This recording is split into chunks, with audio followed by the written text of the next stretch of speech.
who are showing symptoms. And that's where the hotels come in, because they are perfectly suited for this role. Last week, I issued an order that allows the county to utilize hotels for this purpose. And I haven't had to use that authority because Kelsey and her team behind the Jupiter Hotel looked at what they could offer and they stepped up with 81 rooms. It becomes clearer by the day that it is going to take each and every one of us doing what we can to slow this virus.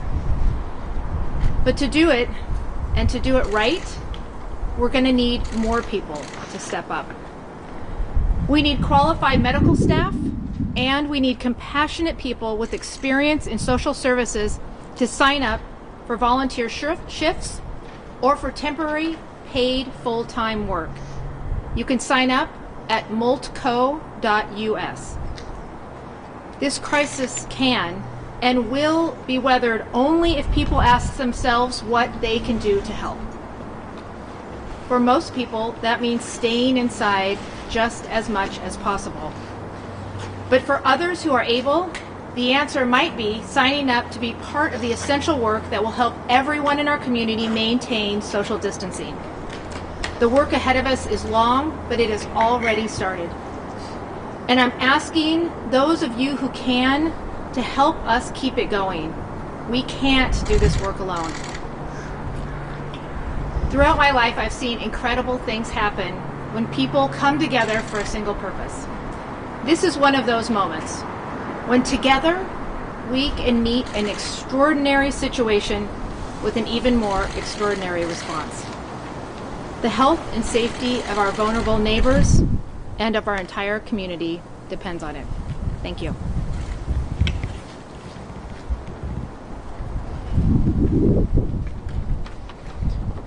Hi, I'm Nick Pearson, the General Manager of the Jupiter Hotel and Jupiter Next, NICKPEARSON. Here at the Jupiter, we are just so honored to be able to contribute to the health and safety of some of Portland's most vulnerable communities.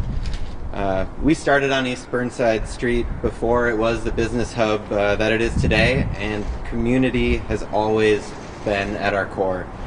I'd like to thank our ownership group led by Kelsey Bunker and Todd Breslau for their willingness to pivot our business so quickly. Once we started talking to the county about what their needs were, it was really a no-brainer for us to work together. I cannot speak highly enough of Chair Kafori, Mark Jolin, and the entire Multnomah County team for how quickly this all came together. To put it into perspective, we were listening to X-Ray FM on Wednesday morning, heard about the need, contacted Deborah's office, and by 3 o'clock that day, we were all sitting down finalizing what this partnership would look like. This story, I think, highlights exactly why small businesses are so important to our community and why they need our support. Especially in times of need, they are our backbones. We have the ability to solve problems quickly and efficiently and swiftly.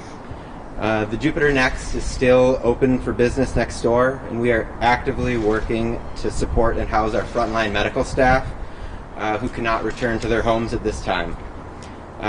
We've worked with the county to put enhanced cleaning protocols into place across both facilities, and those are in line with CDC guidelines. Seeing this all come together couldn't make all of us here at the Jupiter prouder to be part of this community since we opened our doors in 2004. So as we've always said at the Jupiter, all are welcome.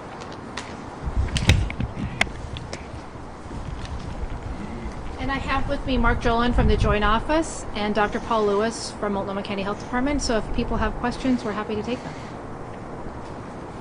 Can you talk about, I know we've heard in the past about the challenges with this pandemic, especially when it comes to the homeless shelters, and talk about just what it's been like to work through those challenges and how important finding more spaces like this one is during this pandemic.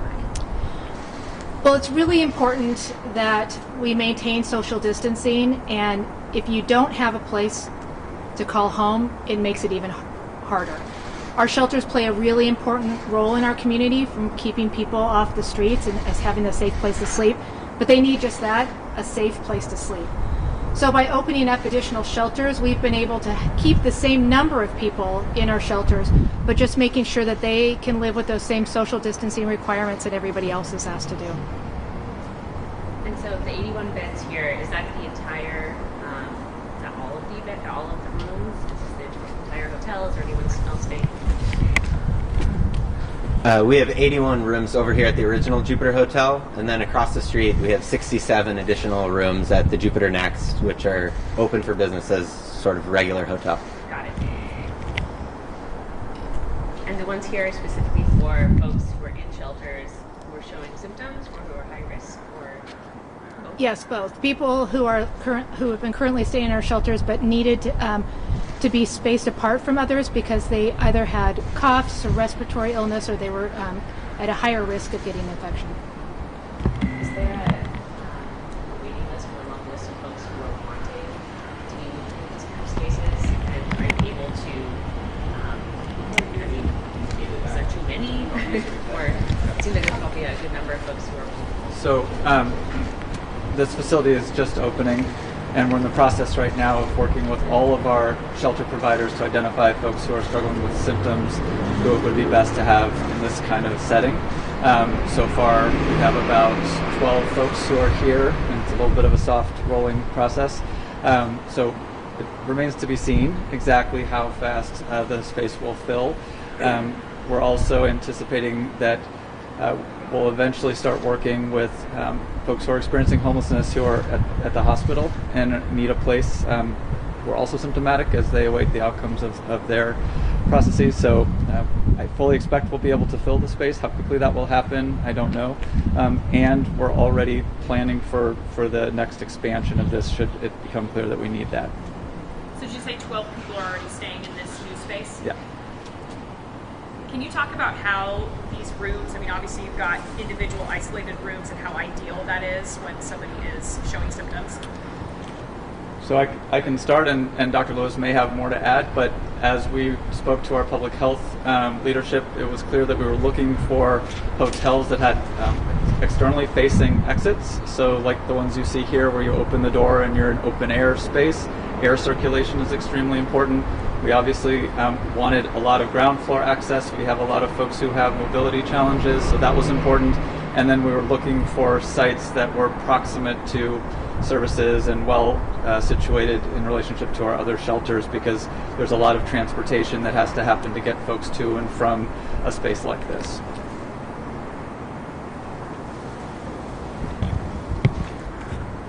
Can someone speak to some of the other spaces that have already been utilized to bring people in? I know the convention center was a big one.